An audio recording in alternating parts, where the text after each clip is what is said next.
Oi, gente, tudo bom? Mais uma vez estou aqui, né? Acredito que todo mundo já me conhece.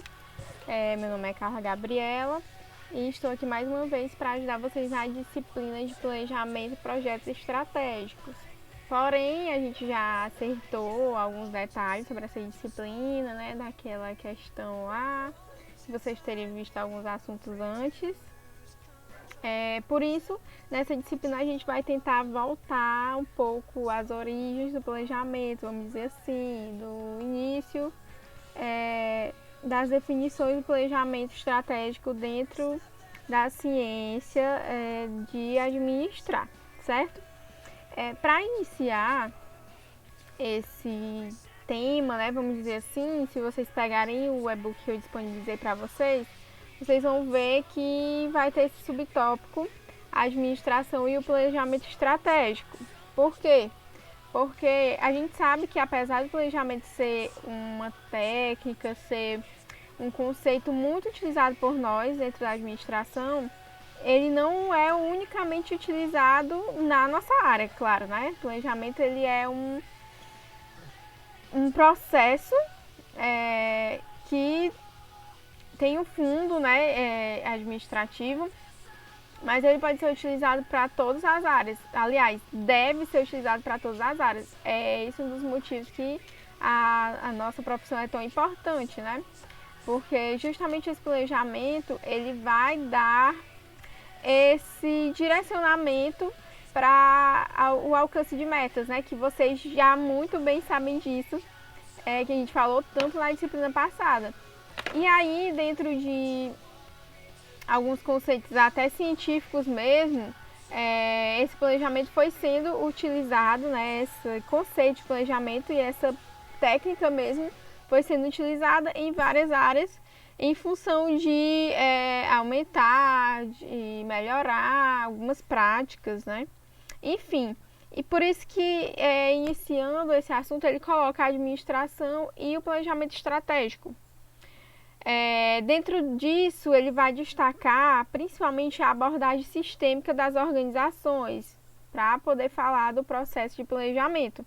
Porque essa questão da abordagem sistêmica, eu já vou iniciar falando sobre isso para vocês, porque eu acho interessante que a gente já alinhe isso para as outras etapas e os outros assuntos, né, as outras aulas. Também gostaria de lembrar que essas aulas eu pretendo que elas sejam um pouco mais curtas. Eu não sei se eu vou ter sucesso, mas eu pretendo que elas sejam um pouco mais curtas, porque você já tem o resumo das aulas passadas, né, que eu disponibilizei para vocês. Aí a intenção é que a atividade seja feita justamente, primeira atividade na aula online seja feita justamente, principalmente com base na revisão, e os conteúdos dessa disciplina mesmo, eles vão ser utilizados para o segundo trabalho, né? A segunda nota de vocês. Enfim, antes da gente entrar em algumas fases, vamos dizer assim, dessa utilização do planejamento, eu vou mostrar aqui para vocês a abordagem, um pouco ilustrar essa questão da abordagem sistêmica, certo? Pelo nome já dá para a gente entender um pouco do que seria essa abordagem sistêmica. Vamos ver aqui na imagem. Em tese, né, em resumo, o que a gente pode ter em relação à abordagem sistêmica? É um sistema, claro, que tem início e fim, entradas e saídas. E como vocês podem ver aqui, dentro do ambiente organizacional, terão as entradas, que serão os recursos da organização, que está até listado aqui, recursos humanos, financeiros, materiais. As informações também são entradas organizacionais, muito importantes inclusive, e tecnologia. E quando eu digo tecnologia, eu não estou falando só de computador, né, internet, rede mundial de computadores, nem tanto isso. Eu estou falando de qualquer prática nova, de qualquer inovação, de qualquer novidade que possa ajudar algum processo, né? Então, tecnologia no geral E muitas vezes a tecnologia pode até significar alguma adaptação de uma prática que já era utilizada e não está mais em uso, por exemplo. Enfim, dentro desse sistema, as entradas elas vão para dentro da organização, como vocês podem ver aqui que ela está no centro, onde vai ser processado e transformado em algo isso, certo? Essa transformação ela vai sair do processo desse sistema aberto que é a organização em forma de bens, forma de serviços, informações, novas informações, não mais aquelas do início, e resíduos também, certo? É importante a gente considerar essas saídas, por quê? Porque, como já falei, é um sistema aberto, onde os recursos, né, eles entram, são processados e saem de alguma forma. A intenção da organização em si, de um sistema um sistema aberto bem utilizado, é justamente que ele traga no final, na saída, que ele traga mais valor do que na entrada, né? Então, se entra uma quantidade X de informação, a intenção é que essa informação saia com maior qualidade lá de dentro, ou que saia mais informações, que saia algo mais elaborado, né? Assim como a questão dos produtos e dos serviços. A organização ela condensa todos os recursos dentro ali do ambiente dela para que saia algo melhor do que estava no início, né? Essa é a intenção. E aí vocês podem ver aqui embaixo essa questão da retroalimentação, do feedback. Então, constantemente as saídas elas vão gerando feedbacks para as entradas, e isso vai voltando para dentro do processo.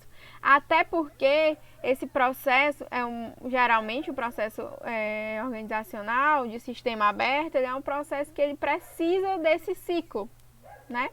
Apesar de ser aberto, ele precisa que esse ciclo se repita para que as coisas possam ser produzidas e reproduzidas dentro desse ambiente. E aí eu tenho aqui até outra figura também para exemplificar melhor aqui para vocês, de uma forma mais complexa, né? Mais abrangente também. A gente pode ver aí que a gente tem o meio contextual, que ele já fica mais fora, né, do ambiente em si. Depois a gente tem essa outra camada, que é o meio ambiental transacional, onde vai entrar a economia, política e ecologia, por exemplo. Vai entrar a sociedade, vão entrar as leis, cultura, a demografia e a tecnologia. Então, vocês podem ver que nessa primeira camada, ela vai ter os fatores externos, né, à organização. Logo em seguida, a gente tem o meio ambiente interno, que é o que interfere diretamente dentro da organização. Não que o externo não interfira, mas o ambiente interno é aquele onde a organização pode controlar, né, já que o ambiente externo não está sob o controle da organização. Aí a gente vai ter os fornecedores, vai ter os stakeholders, que são os investidores, os parceiros das empresas, clientes e concorrência. Então, assim, não que você possa controlar de fato, mas você tem mecanismos que você pode fazer dentro dessa linha para que esses resultados, essas informações que a gente consegue, né, aqui nessa camada, elas sejam influenciadas, elas possam ser influenciadas para o bem da organização, ok? E aí a gente vai ter a organização em si, onde vão ter os recursos organizacionais, financeiros, humanos, materiais tecnológicos, e vai acontecer aqui, só mudou um pouquinho o nome, inputs, que seriam as entradas, daquela outra figura que eu mostrei para vocês, processo e outputs, que são as saídas. Certo, gente? Então, assim, as entradas continuam sendo matéria-prima, financeira, tecnologia, informação, recursos humanos. Processamento continua naquela questão de desenvolvimento, né? Atividade dos trabalhadores, atividade de gestão, tecnologias e métodos de produção. E os outputs continuam produto, serviço, resultados, informação e resultados humanos. Certo, gente? Então, como eu disse, a intenção é que esse processo funcione de uma maneira que esse sistema aberto ele possa se retroalimentar, né, com os feedbacks e melhorar cada vez mais, aumentar essa oferta de valor para o contexto externo, né? Espero que vocês tenham compreendido bem essa parte. Se ficar alguma dúvida, vocês podem me perguntar, porque é importante para que vocês consigam prosseguir um pouco mais no conteúdo em si, né? Então, como eu disse, a primeira parte vai ser a gente entender essa questão da abordagem sistêmica da organização, para que a gente possa falar sobre planejamento. Aqui eu já vou adiantar para vocês, né, essa questão das abordagens, certo? Dentro das teorias de administração, a gente tem várias abordagens, acredito que vocês lembram lá, as TGAs, né, as Teorias Gerais de Administração. A gente vai ter a abordagem, algumas escolas e as principais características.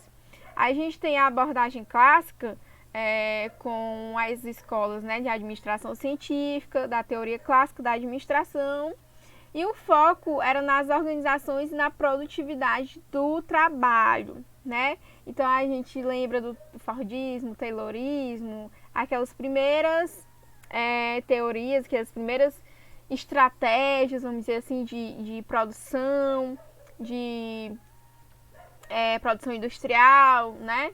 Dentro da abordagem clássica da administração.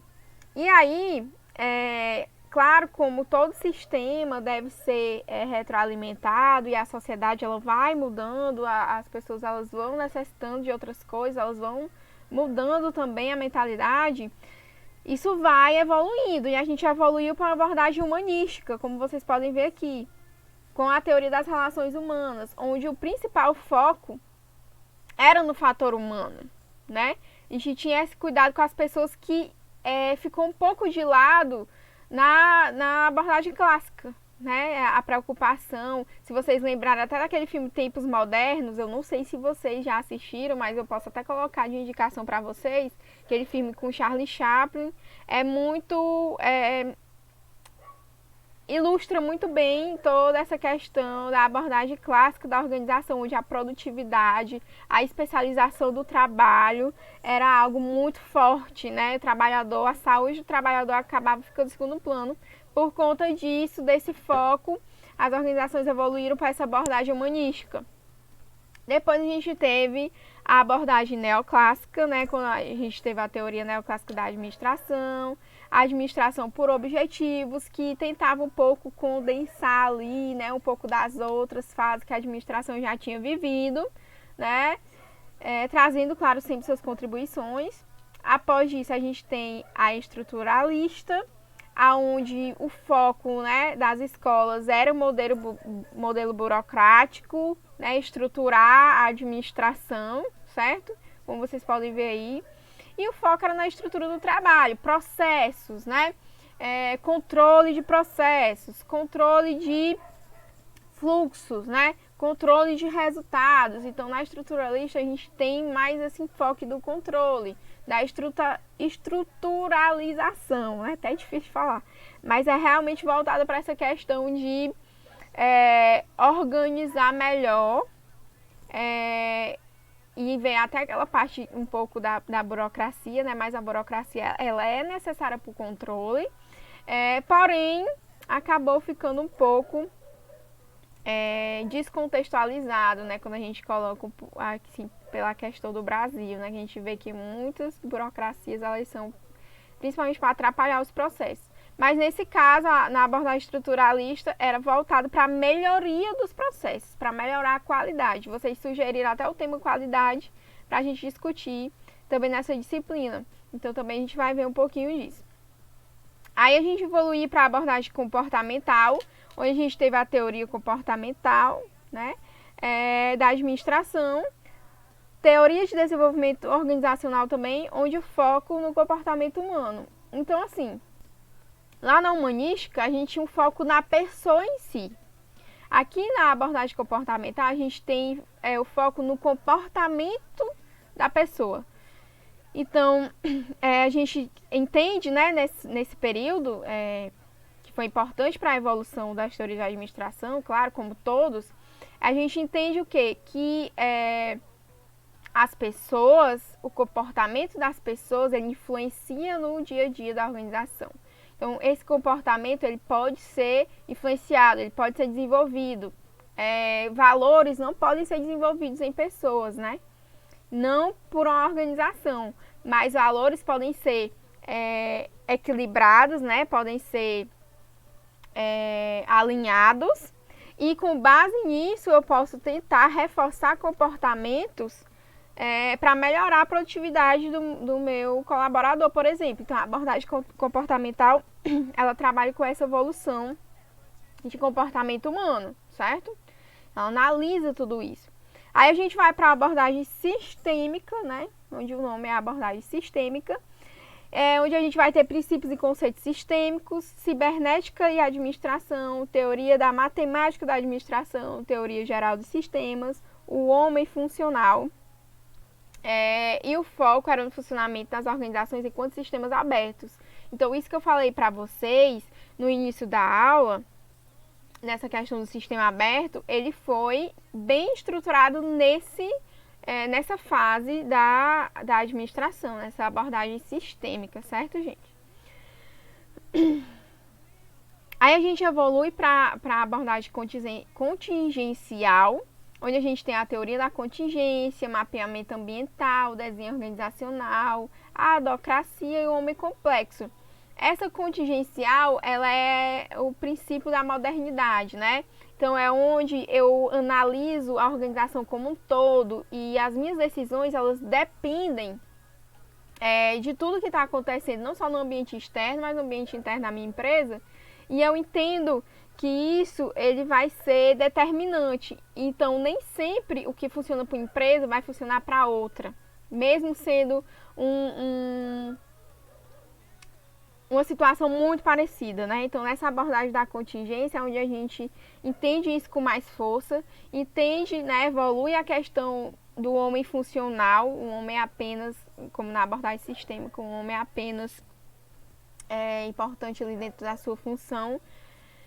Mas na contingencial a gente entende que o homem é complexo e que essa complexidade do ser humano, ela vai influenciar muito dentro da organização, né? Então, a gente vejam que essas ideias, elas vão evoluindo, né?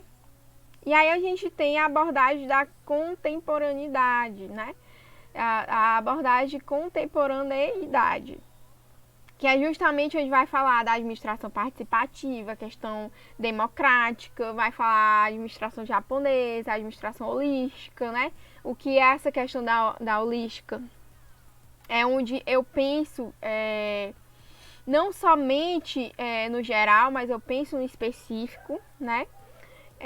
Vai destacar algumas escolas, né? Como que eu já estou falando, como o benchmarking, que é o benchmark, é quando eu vou lá ver os processos do outro, onde eu fico atenta ao mercado, onde eu tenho essa troca de informação com parceiros, até com concorrentes, né? Onde eu busco saber o que meus concorrentes estão fazendo, o que está acontecendo no mercado. O benchmark, ele é muito disso, né? De sondagem, de pegar informações, né? Existem até uns filmes que eles falam dessas questões industriais, que elas exemplificam o benchmark. Mas algumas empresas confundem o benchmark com um certo furto, né? Uma certa perseguição pelos segredos das outras empresas, né? Porque cada empresa tem sua formulazinha lá que ela quer guardar 7 chaves, né? Do que está funcionando. Porém, essa contemporaneidade, ela nos diz o quê? Que quanto mais eu puder compartilhar o que eu sei com as outras empresas, ou com outras pessoas, no caso, melhor para eu aumentar o nível de informação que está sendo jogado no ambiente, para que isso melhore a sociedade como um todo, né? Então, essa abordagem contemporânea, ela vem falar muito disso. Fala de gerenciamento com foco na qualidade, né? Mais uma vez a qualidade de volta. Learning Organization, né? Então, a aprendizagem organizacional, algo que vai acontecendo a todo momento. Modelo de excelência em gestão, reengenharia, readministração, downsizing e terceirização, né? Então, aqui, gente, são aspectos que a gente poderia estudar muito separadamente. Então, por isso que eu estou falando muito por cima para vocês, e aí nas outras aulas a gente vai destacando e o que vocês acharem que pode ser destacado com mais força, vocês vão me dando feedback, né? Vamos usando aí o sistema aberto para melhorar a dinâmica dos conteúdos, certo? Dentro dessa abordagem contemporânea, que é onde a gente está inserido, por exemplo, né? Claro que a gente está meio que inserido em todos, porque cada escola, cada evolução de abordagem, ela vem trazendo conhecimento das anteriores, né? Enfim, ela vai focar muito nessa questão dos sistemas diversos, no intuito de buscar o aumento da eficiência da administração,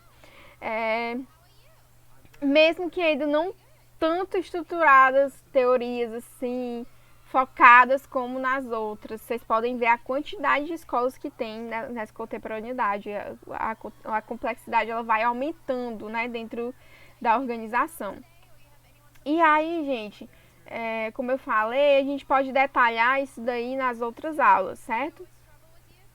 Por enquanto, vocês vão assistindo e reassistindo essa aula. Não ficou tão menor como eu esperava, mas as outras eu vou tentar condensar mais para a gente tentar ter uma absorção, né, absorção maior desse conteúdo, visto que eu percebi que nas outras disciplinas muita gente não acessou as aulas. Então é importante que vocês acessem as aulas, ou todas as aulas, né? Porque o conteúdo que a gente vai segmentando, a gente espera que no final vocês tenham pelo menos o básico daquele conteúdo ali, certo, gente? Então contem comigo para tentar dirimir qualquer dúvida de vocês. Até a próxima aula.